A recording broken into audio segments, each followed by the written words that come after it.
Seja bem-vindo ao canal Futebolaço, eu sou o Dieguinho. Bom, galera, tá entrando no ar mais um pós-jogo do Dieguinho de como? Gigantão da Colina, um golaço de Puma Rodrigues, Flamengo 0, vitória mais do que importante. Sem essa vitória hoje, o Vasco estaria fora do G4, não tá classificado ainda, vai ficar tudo para a última rodada. Botafogo e Volta Redonda tem um ponto a menos que o Vasco. O Vasco encerra quinta-feira contra o Bangu jogando em São Januário e uma simples vitória coloca os Gigantes da Colina nas finais do Campeonato Carioca. O Vasco fez 3 clássicos até aqui, venceu o Flamengo, venceu o Botafogo, perdeu para o Fluminense num jogo onde o Vasco, ao meu ver, foi melhor e foi castigado ali por um dia de uma pontaria ruim por parte do Vasco e uma pontaria absurdamente calibrada de Germancano e um goleiro Fábio, muito inspirado. E aqui eu faço parênteses, eu tenho que ser coerente do que eu falei durante o dia hoje no canal. Independente do resultado da partida, a minha opinião não mudaria a respeito do trabalho do técnico Maurício Barbieri. O Vasco vinha jogando muito bem até aqui e só manteve o desempenho. E a gente não pode formar opinião por um jogo. Então, por todo a amostragem do início lá da Florida Tour até aqui, eu já manteria dizendo que o trabalho do Barbieri é muito bom. E hoje só foi mais uma amostra de como o Vasco vem jogando bem. O Vasco hoje tem a cara do seu técnico. E por que eu digo a cara do seu técnico? O Maurício Barbieri, ele não se prende a esquema tático, ele não se prende a jogador, ele muda o time de acordo com o adversário. E hoje ele teve um pouco mais de mão de obra e ele não deixou de utilizar. Colocou o Andrei Santos no time, manteve o Rodrigo, que de novo fez mais uma grande partida, e assim foi jogar contra o Flamengo. Os 10 primeiros minutos ali, o Flamengo muito com a bola em cima, e o Vasco inclusive tomou uma bola na trave do Arrascaeta com 2, 3 minutos, e a partir do minuto 12, 13, o Vasco chegou 2 vezes com o Pedro Raul, colocou uma bola na trave, uma bola metida pelo Pumita, ele domina atrás para dentro, dá uma cacetada na trave e mostra pro Flamengo, ó, eu tô no jogo aqui também. E logo depois tem uma tabelinha ali entre Pedro Raul e Alex Teixeira, tinha o Jair passando do outro lado sozinho, mas a bola acabou chegando no Pedro Raul, que na condição que ele estava, ele fez o certo, ele dominou e bateu por cima. O Vasco poderia ter aberto o placar e começou a chegar ali e mostrar pro Flamengo, ó, eu tô no jogo também. Por volta do minuto 25, 30, o Vasco perdeu o meio de campo. O Vasco estava com as 2 linhas muito coladas dentro da área e o Flamengo, muitas das vezes, estava fazendo um pouco do que o técnico Fernando Diniz costuma fazer. Superioridade numérica por um lado e um jogador de mano espetado do outro lado para pegar essa inversão de bola rápida. Quando a bola caía na direita, caía ali Arrascaeta, Everton Ribeiro, Varela, por trás o Vidal, e juntava todo mundo e o Vasco balançava o lado e de repente tinha uma virada de bola. O Thiago Maia, que era esse zagueiro pela esquerda, várias vezes entrou na entrada da área para poder finalizar. 2 finalizações dele não muito boas, mas acontecia muito isso. E o Flamengo entrou no jogo e tinha ganho o meio campo. O Vasco estava com dificuldade de ficar com a bola. Porém, jamais para o final, o Vasco novamente conseguia, quando roubava a bola, agredir o Flamengo nas puxadas de contra-ataque.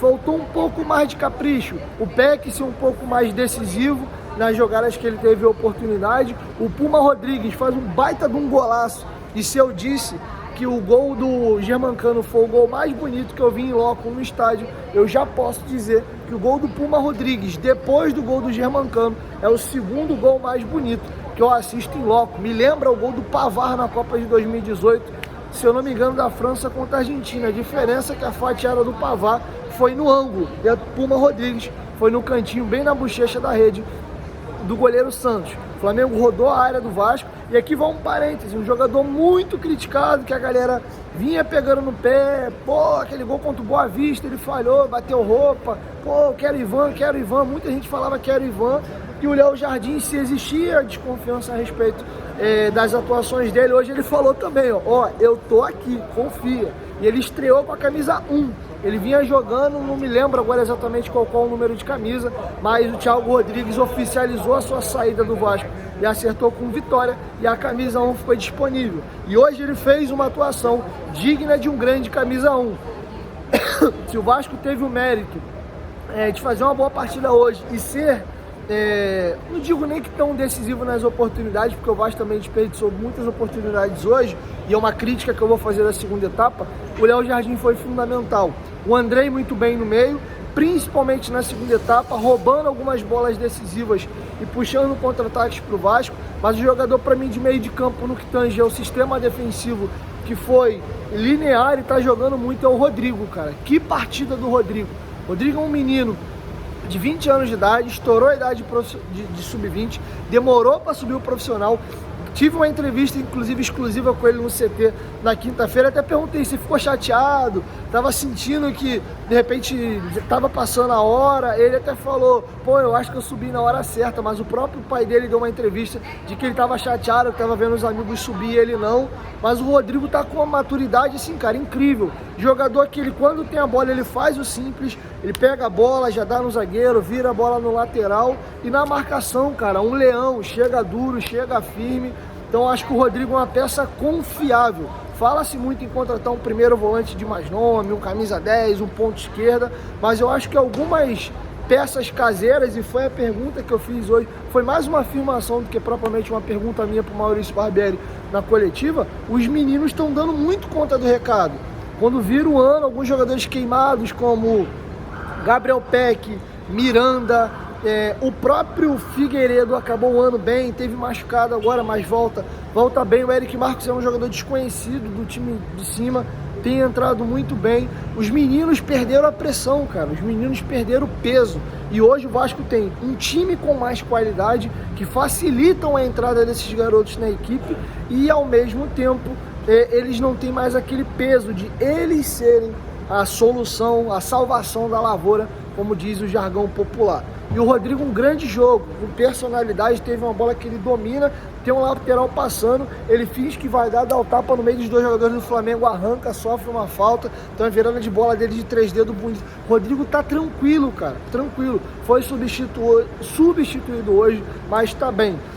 Acho interessante o Vasco trazer um outro primeiro volante de tarimbo, porque a gente sabe que tem cartão, tem suspensão, pode ter lesão, então é interessante você ter 2 jogadores de nível para esse primeiro volante. Mas hoje, quando o Rodrigo está em campo, eu, Diego, estou muito tranquilo. E por que eu falo isso? O Rodrigo não fez grandes atuações só contra Boa Vista, contra Resende, contra Madureira, não. Ele jogou um grande jogo contra o Fluminense, ele jogou um grande jogo contra o Botafogo, e hoje contra o Flamengo fez mais um ótimo jogo. Então sim, hoje o Rodrigo é uma peça importante. E aqui vai um parênteses, mandei até um abraço agora pro meu parceiro Bernardo Jansen, que passou aqui.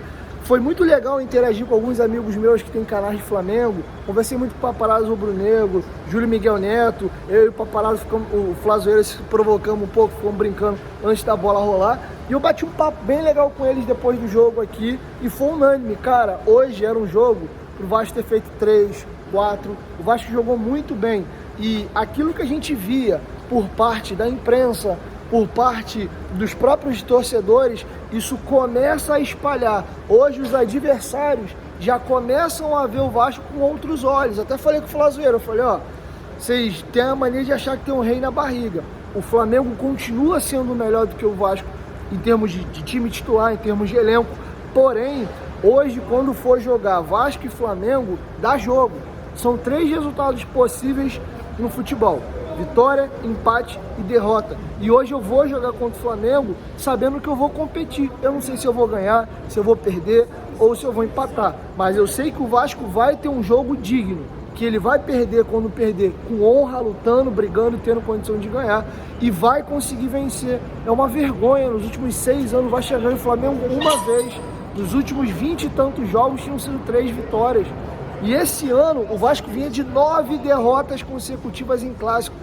Ficou com a 10ª derrota consecutiva contra o Fluminense, que foi melhor e merecia ter ganho o jogo, ou pelo menos empatado, e já venceu o Botafogo e o Flamengo. Então essa mudança, essa reconstrução do Vasco está acontecendo. E aqui eu conto um bastidor de uma conversa que eu tive com o Edson Mauro, narrador da Rádio Globo, quando ele esteve no meu podcast em off, e também com o Antônio Carlos Melo, preparador físico aí do Vanderlei Luxemburgo, que também foi meu convidado no podcast na quinta-feira. O Vasco pode ser o Fluminense dos 2 últimos anos. O último ano até que nem tanto, mas principalmente o ano retrasado, que era aquele time que não se dava tanto por ele no início da temporada, mas que houve um encaixe de equipe e foi uma grata surpresa. Então, eu falei para vocês já a todo momento que eu quero fazer um brasileiro sem susto, jogar tranquilo, se possível acabar entre os 10 primeiros, mas pelo que o Vasco vem desempenhando até aqui, sabendo que ainda tem jogadores contratados de qualidade como o Orelhano, que ainda não entrou em forma, o Capasso fez um grande jogo hoje. Até falei com o Flávio Dias, que estava do meu lado, a primeira atitude do Capasso quando ele entrou no campo, sem bola, ele olhou pro Gabigol, veio e bum, deu-lhe uma ombrada nele e falou, ó, tem zagueiro nessa merda aqui, já pra se impor. E aí ficou ele e o Gabigol se trombando o jogo todo. Então você vê que o Vasco tem contratado jogadores com culhão, jogadores que não se apequenam com jogos grandes. Então, cara, eu não sei te dizer aonde que o Vasco vai chegar ao final da temporada, mas que dá pra dizer que o Vasco hoje é um time competitivo e ainda tem Marlon Gomes voltando de contusão, Figueiredo voltando de contusão, Orelhano para recuperar, Capasso que acabou de estrear, tem janela no meio do ano, vai chegar reforço, Barbieri já falou isso, Paulo Brax também, o futuro é muito promissor. E a nossa base, que sempre foi muito boa, começa a botar todo o seu potencial para fora, porque os meninos não entram mais naquele fogo absurdo e podem só colocar o seu futebol de forma tranquila e aos poucos. Então vejam um crescimento muito grande, e quando eu brinquei que o Vasco mudou de patamar, eu reitero, é um outro momento, precisamos investir em estrutura. E para finalizar falando da segunda etapa, Léo Jardim, como eu disse, fez um grande jogo, foi fundamental na vitória do Vasco, mas tinha que ter matado o jogo. Acredito que deve ter uma galera chateada com o Pedro Raul, fez um ótimo jogo o Pedro Raul, mas de novo, uma penalidade num jogo importante. Se o Vasco não ganha hoje, possivelmente não se classificaria para as finais do campeonato. Ele poderia ter saído imenso, grandão, porque ele fez um baita de um jogo, feito um gol contra o Flamengo, ele perde a penalidade máxima, que perdeu também contra o Volta Redonda. E esses 2 pontos que o Vasco deixou escapar, e esses 2 pontos a mais que o Volta Redonda levou, tá botando o Vasco nesse sufoco. Sem os gols do Pedro Raul também, diga-se de passagem, a gente não estaria na situação de tabela que a gente está. Mas é só um ajuste. E aqui vale 2 considerações também. O Nenê perdeu um gol hoje que ele não poderia ter perdido, era para ter matado o jogo. Assim como o jogo do Fluminense, o Vasco abusou de perder gols hoje. Foram 2 bolas na trave. O Marlon Gomes já fazendo um gol antológico. Não sei se a bola desviou, ele pegou mascado mesmo. Mas tem que matar o jogo. E fica aqui uma observação sobre o Nenê. E assim eu encerro a minha análise de hoje. O Nenê, eu já falei que eu gostaria que ele permanecesse no grupo até o final da temporada, entendendo que hoje ele é reserva, que ele vai entrar faltando 10, 15, 20 minutos e que ele pode ser importante no grupo. Porém, o Barbieri tem que saber qual jogo o Nenê pode agregar para o time ou não.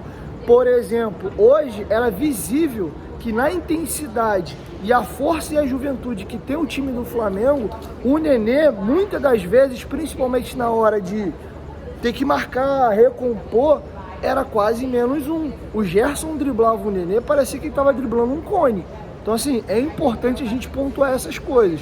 Então, assim, a gente sabe que a qualidade do Nenê é absurda. Ele vai meter uma bola, ele vai bater, vai fazer um golaço como ele fez contra o Trem. Mas eu acho que ele é um jogador para ser utilizado assim. Vasco e Cuiabá no Brasileiro em São Januário. Tá 0-0, o Cuiabá tá retrancado, o Vasco tá rondando a área. Precisa desse pifador, alguém para organizar. Dá para ter o Nenê. Agora, nesse jogo de intensidade lá e cá, com Palmeiras, Atlético Mineiro, Flamengo, o próprio Fluminense, aí o Nenê entra um tom um pouco abaixo. Então, até colocaria o Nenê no jogo, mas um pouco mais pro final. Mas, enfim, é só um breve comentário, não estou inventando a roda, acredito que muitos de vocês têm essa percepção. Então, o Gigante voltou, uma bela vitória, estamos dentro do G4, e de novo, eu não sei como é que vai acabar o ano do Vasco. Mas uma coisa dá para dizer hoje, dia 5 de março de 2023. O Vasco está de fato numa reconstrução. E hoje sim, o vascaíno pode bater no peito e falar: temos um time competitivo. A gente vai ganhar, vai empatar e vai perder, porque faz parte do futebol. Mas competir, que é o que o Vasco não fazia há muitos anos, esse time está mostrando que ele vai fazer. Beleza? 1, 2, 3, futebolaço. Tamo junto, família. E amanhã eu volto feliz da vida com a vitória no Clássico. Tamo junto.